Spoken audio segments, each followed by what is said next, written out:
We shall commence this module by discussing about exchange rate. The exchange rate is one of the most fundamental concepts of international economics, as it greatly impacts the export and import demands in an open economy, an economy that trades with other economies across the globe. Often, newspaper headlines inform us about the fall of rupee against the dollar and the reaction of Dr. Raghuram Rajan, the present RBI governor, as well as other renowned economists on this phenomena. Here, we try to understand how the exchange rate between any two currencies is determined through a simple demand-supply approach as well as through the assets market approach.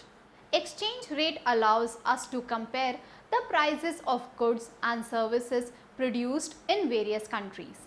The price of an iPhone 6 in the US is $299, whereas in India it is Rs 52,000 approx. In order to compare the price of the same or different product in two different countries, we need to know the exchange rate, that is the relative price of dollar to rupee. If currently the exchange rate is 62 rupees per dollar, the price of the iPhone in terms of the rupee in the US will be $299 into 62 rupees per dollar, which is equal to rupees 18,538.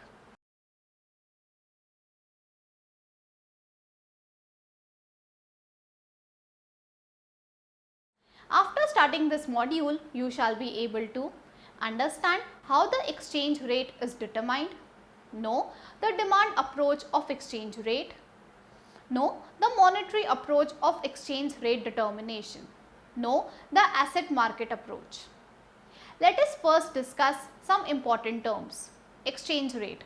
The price of one currency in terms of any other currency is known as the exchange rate.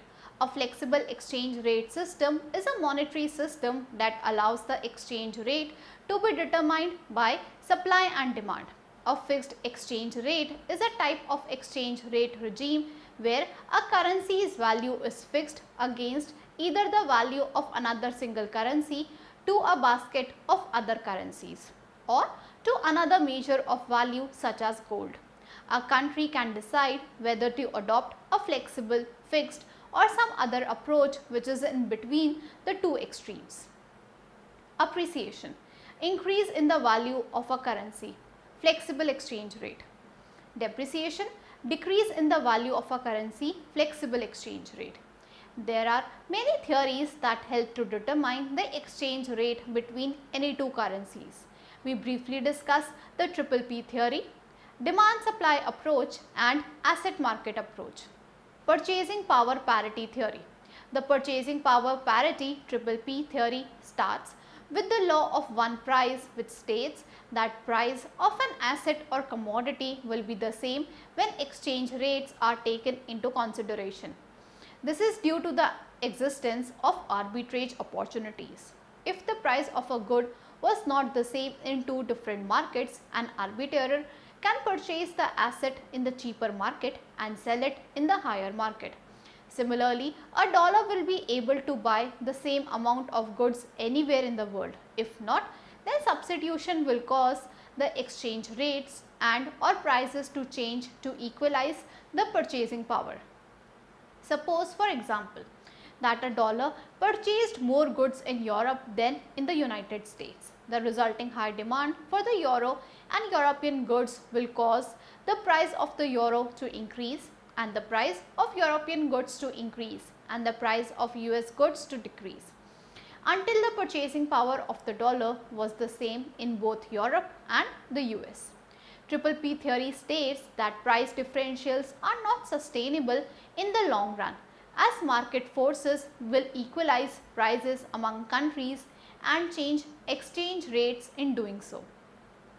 If P star is the price of a commodity in Europe in euros and R is the dollar cost of the euro, dollar per euro, then the dollar cost of gold in Europe is P star into R. The dollar cost of gold in the US, P must equal this. If it is deferred, say P is greater than P into R, then gold would be purchased in Europe and sold in the US, causing P to fall and both P star and R to increase until there was equality. Thus, the law of one price states that P is equal to P star into R or R is equal to P upon P star. Extending to all goods whose prices are measured by price indices, then we have absolute triple P, that is R is equal to P upon P star. There are two main problems with triple P. Firstly, triple P take only the market for goods. The exchange rate is influenced not only by the supply and demand for goods but also by movements of capital. The exchange rate will change with respect to increased or reduced demand for foreign assets and not essentially reflect just relative goods prices. The second problem is transportation cost and non-traded goods. Some goods are so expensive to transport, for example, land and houses, that they are not traded internationally. Others are traded, but prices will differ by the cost of transportation. Relative triple P recognizes that R may differ from P upon P star due to the above concerns. But if the difference between R and P upon P star is relatively constant, then changes in R should reflect changes in P and P star. Stated algebraically, percentage change R is equal to percentage change P minus percentage change P star. Now, we shall learn the determination of exchange rate with help of demand supply approach. The demand supply model of exchange rate determination implies that the equilibrium exchange rate changes when the factors that affect the demand and supply conditions change. The demand supply framework allows you to forecast the next period's exchange rate. When you understand this framework, you will be able to predict the direction of the change in the exchange rates. In other words, whether a currency will depreciate or appreciate against another currency.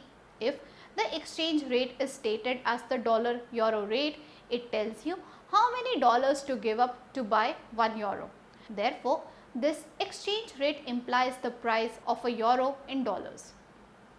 Who are these people that want to buy or sell dollars or any other currency? They are international banks, multinational companies, speculators and so on. Whenever they want to buy dollars, they will be along the demand curve. Whenever they want to supply dollars, they will be along the supply curve. Factors that affect demand and supply are related to the macroeconomic fundamentals of two countries represented in the exchange rate. Because the example exchange rate is the euro-dollar rate, the following variables may change in the US or the eurozone, which then have an effect on the euro-dollar exchange rate: inflation rate, interest rate, growth rate, speculation and lastly government restrictions. Factors influence the exchange rate. Inflation rate. Countries where inflation rates are lower generally see exchange rates appreciating in value, which happens because of the fact that when inflation rate is lower, demand for country's currency increases and hence it becomes more competitive with respect to other countries which have relatively high inflation rates. Next is interest rate. Countries where interest rates are higher generally see exchange rates appreciating in value, which again happens because when interest rates are higher, money flow into the country, also known as hot money flows. Demand for country's currency increases and hence it becomes more competitive with respect to other countries. Next is growth rate.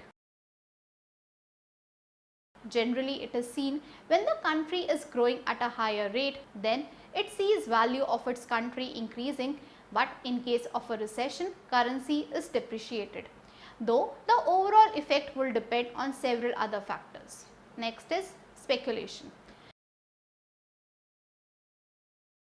Speculation works in a way which leads to increase or decrease in the value of a currency depending upon different situations. Suppose if market players anticipate the value of currency to increase in coming times, then they will demand more of that currency, with which the value of currency will appreciate and vice versa.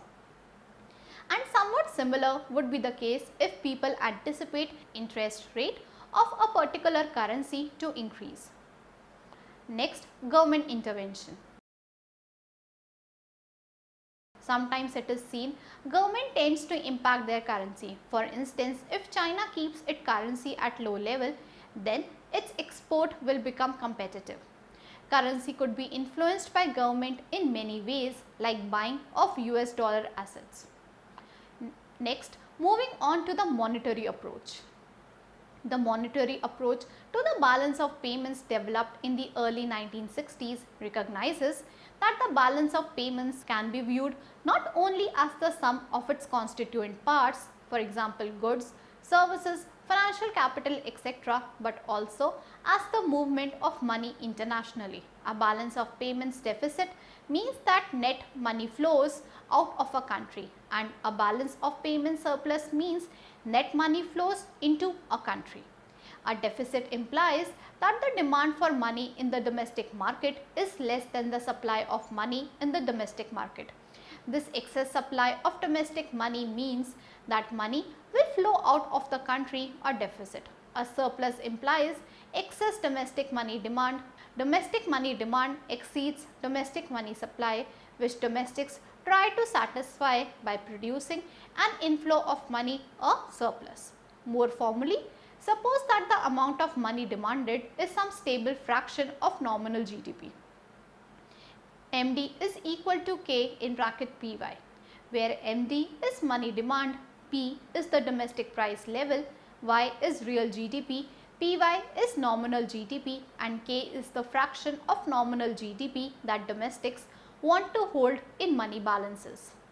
The supply of money is determined by the product of the monetary base and the money multiplier, that is MS is equal to MB, where MS is the money supply, small m is the money multiplier, and B is the monetary base.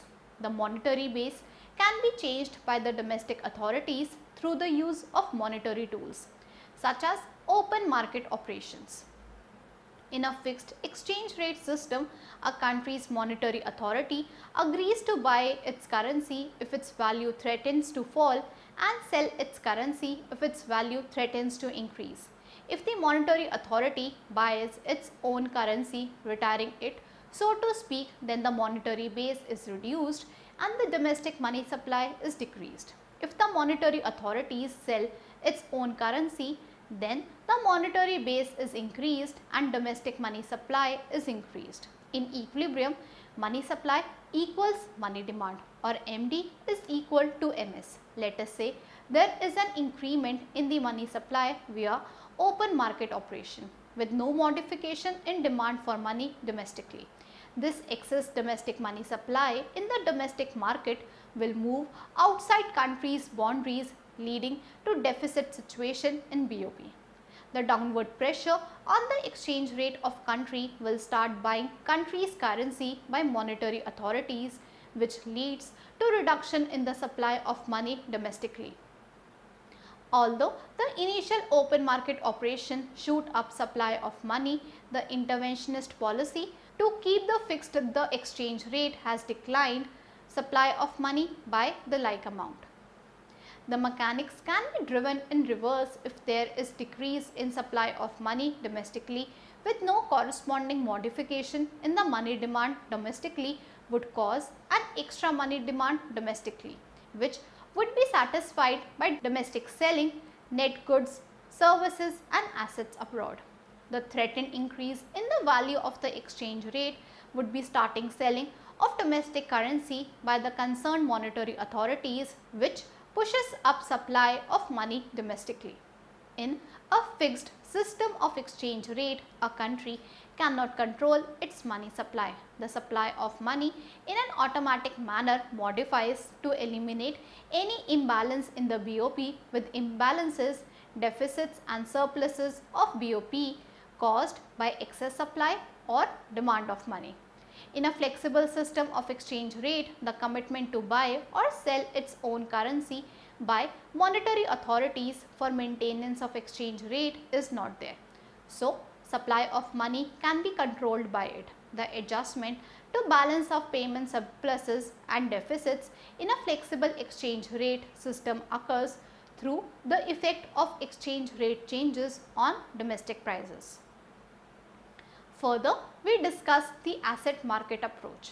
The asset market approach is based majorly on the interest parity condition. Interest rate parity holds when the rate of return on one currency is equal to another. We take for example US dollar deposit and British pounds. ROR in dollars is equal to ROR in pounds. The object of saving is basically to transfer present consumption to the future. Rate of return refers to the increase in value an asset offers over time. However, we often cannot say with certainty what will happen over time, while the decision to buy an asset must be made in the present. Hence, we make use of an estimate known as the expected rate of return. To calculate an expected rate of return over some time period, you make your best forecast of the asset's total value at the period's end. The percentage difference between that expected future value and the price you pay for the asset today equals the asset's expected rate of return over the time period. In the foreign exchange market, investors base their demands for deposits of different currencies on a comparison of these assets' expected rates of return. For comparing return rate on various kinds of deposits, first they need to know how the money value of the deposits will change. Second, they need to know how exchange rates will change so that they can translate rates of return measured in different currencies into comparable terms. Interest rate is the first component of the rate of return calculation. Deposits pay interest because they are really loans from the depositor to the bank. When a corporation or a financial institution deposits a currency in a bank, it is lending that currency to the bank rather than using it for some current expenditure. In other words, the depositor is acquiring an asset denominated in the currency it deposits. For example, if you deposit $10,000 in a bank and the rate of interest is 10%, the interest earned will be 10% of 10,000, that is $1,000. This is the return on deposit of $10,000 in the bank. If the interest rate increases, the return on asset will also increase. This in turn will encourage people to save more. Small I is equal to small I star plus EA. EA is the expected appreciation of foreign currency. Small I is the domestic interest rate on bonds. Small I star is the foreign interest rate on bonds. Given interest rates, EA must be some number. If the domestic interest rate is 8% and the foreign interest rate is 5%, then EA must be 3%. If EA now increases to 4%, then the return on foreign investment is 9%. That is small I star plus EA. This will cause a flow of funds to the foreign market, causing an immediate appreciation of the exchange rate SR, which will restore EA to 3%. Thus, the exchange will appreciate by 1%, exactly equal to the change in expectations. The assumption in the monetary approach that uncovered interest parity applies is equivalent to the assumption that investors care only about the rate of return. Thus, foreign currency is not seen as riskier than domestic currency. The portfolio balance approach, also called the asset market approach to exchange rates, views money as just one asset of many and views the exchange rate as that which equates the supply and demand for assets. In the portfolio balance approach, domestic and foreign assets are not actually what we call perfect substitutes due to the currency risk associated with foreign assets and the chance of coming across a risk of high default. Risk attached with this leads to non-existence of uncovered interest parity because of the premium of risk. If the risk premium Rp is a percentage unit on foreign assets, then a percentage would be lessened from the return that we get on foreign assets while calculating the net return rate. So, small I is equal to small I star plus EA minus RP. In the portfolio balance approach, every owner of wealth allocates wealth in some way between domestic money, foreign bonds and domestic bonds. Money will be kept for smoothing the transaction process, but there is a cost to do so in the form of foregone interest that could be earned on bonds. Thus, wealth will be balanced between money for transactions and bonds for the interest payments. Some of those bonds may be foreign bonds due to a higher return and due to possible diversification benefits. If the return on one asset falls, then there is some probability that the return on the other asset will increase, offsetting that loss. Thus, an asset with a lower return can still be valuable if there are significant diversification benefits. The divide between money, foreign bonds, domestic bonds is dependent on wealth, foreign currencies expected appreciation or depreciation, relative interest rates and the premium of risk. A change in any of these factors will cause a portfolio reallocation, and to the degree that foreign bond sales change, the exchange rate will change. In the portfolio balance approach, equilibrium occurs when the market for each asset, money, domestic bonds and foreign bonds is in equilibrium. Since money, foreign bonds, domestic bonds can be substituted between each other, if any of the market goes through disturbance, then market is affected. For example, if real domestic income increases, then the demand for money will increase in order to conduct a higher volume of real transactions. Given the money supply, the increased desire for money balances will come from sales of domestic and foreign bonds. The sale of foreign bonds in order to buy domestic currency will cause a depreciation of the foreign currency. Obviously, the mechanism is much more complex than this because a modification in Y could generate price change, interest rates change and other variables change that can impact demand of assets. The significant aspect of the portfolio approach is that it focuses attention on the relationship between all the sectors of the economy.